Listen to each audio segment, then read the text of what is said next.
Hello, CIT230. This is Brandon, and I'm just going to talk to you a little bit about CSS animations. I set up, as I was doing this, I just decided to create a web page just to kind of do my presentation, and as well as be able to give something to you to be able to look at and dissect and figure things out, as well as some references and some inspiration and resources. So first of all, keyframe animation is essentially something that you tell an object or something to do over time. So in this example that I pulled off the internet, we've got this ball or object here that says at 0 seconds it's going to be here, and at the end of the animation, which is at 5 seconds, it's going to be over here. But then there's this other animation that you do in between. To better illustrate this, at least I think better illustrate it, I'm going to a different program. Don't worry about the program. Just focus mostly on the animation and how animation works. So here I have two properties of position and rotation with on a square. So here's the timeline down here, and at 0 seconds, it's at this position and doesn't have any rotation. But at 2 seconds, as you can see the animation, I put other keyframes that it rotates 90 degrees. So at 2 seconds, it'll be rotated 90 degrees and be at this position. And that's essentially what we'll be doing with CSS, is telling something at 0 seconds, it's here, at 1 or 2 or whatever seconds you want to choose, it's here, and did the animation in between. So going back to this here, so just to let you know, I've created a div, and just with an ID of 0, and then I'm going to select that, or the selector div ID 0. So right now the div is nothing, and so we have to create a shape out of it. And so we'll do a width. We'll give it a width, 100 pixels, and a height of 100 pixels.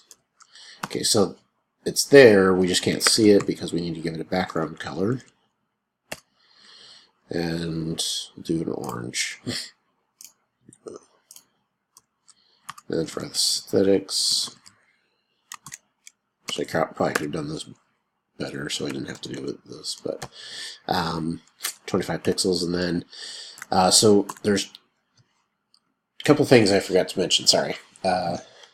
So the rules that go with the animation are here, and you can refer to that, and it gives you the description instead of me reading through it all. But there's a couple that I'll go over, as well as there's a couple that are necessary in order for this to work. So you need an animation name, which I'll talk about in a little bit. A animation duration, which is saying how long is the animation going to last. So 1 second, 1.5 seconds, 10 seconds, 10 minutes, which is probably a little much. And then this keyframes property, which I'll talk more about it in a little bit. So we'll give it an animation name. And this can be anything you want it to be, but we'll square 0 so we know what we're doing or what we're working with. And then, oh, sorry, forgot the other thing, animation duration,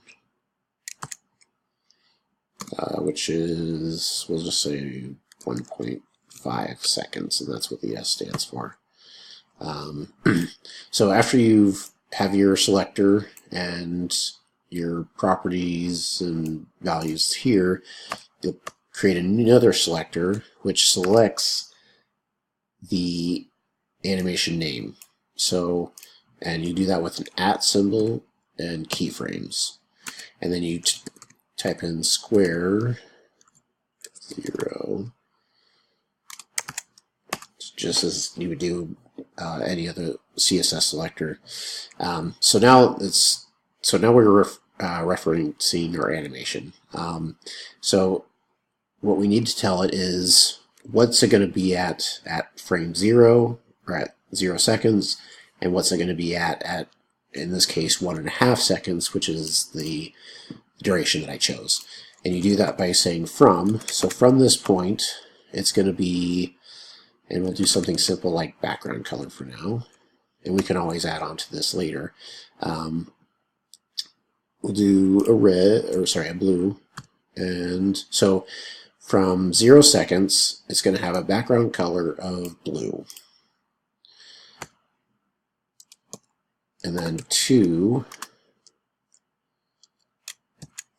and then it's going to end at, or going to, background color, and we'll make it a red. And I chose different colors, and I'll explain why in just a little bit. So right now, nothing's happening, because right now we haven't told it how it's going to start, and so it default starts when the page loads.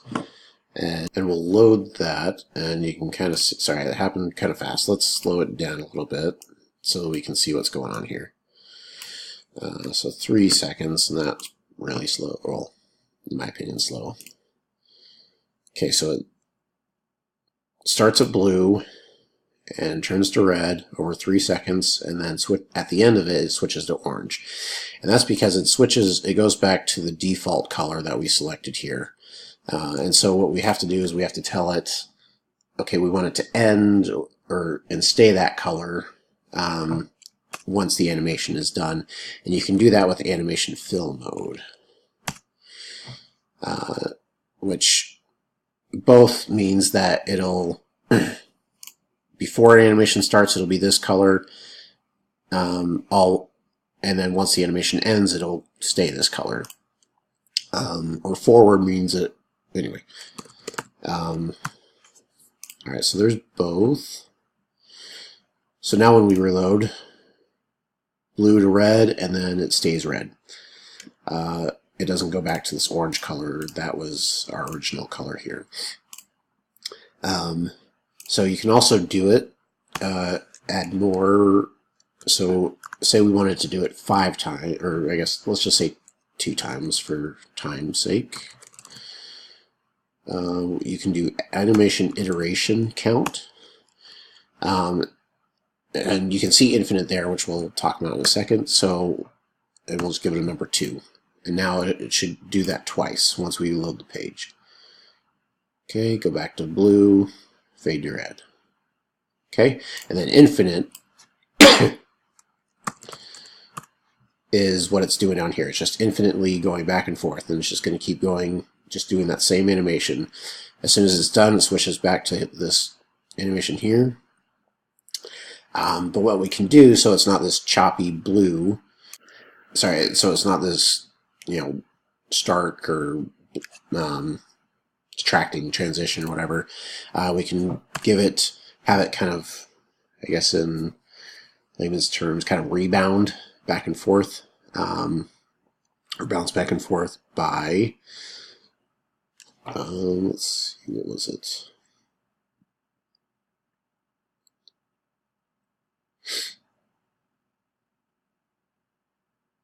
Sorry, animation direction. There we go. Sorry.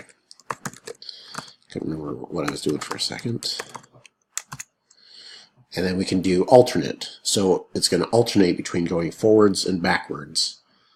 And then backwards and forwards infinite amount of times. So we're going to see it. So it's going to go to red and then transition to blue. And it's just going to keep going back and forth forever until they get sick of looking at it and close the page. Let's see. What other...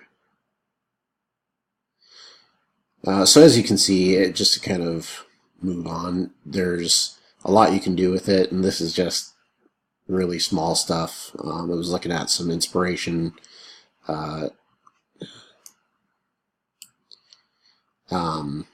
down here, which there's links here for the different references that I looked at.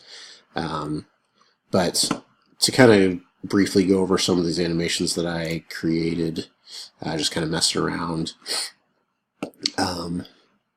Let's see. Oh, that's right. There's different ways that it will interact. So there's page load. You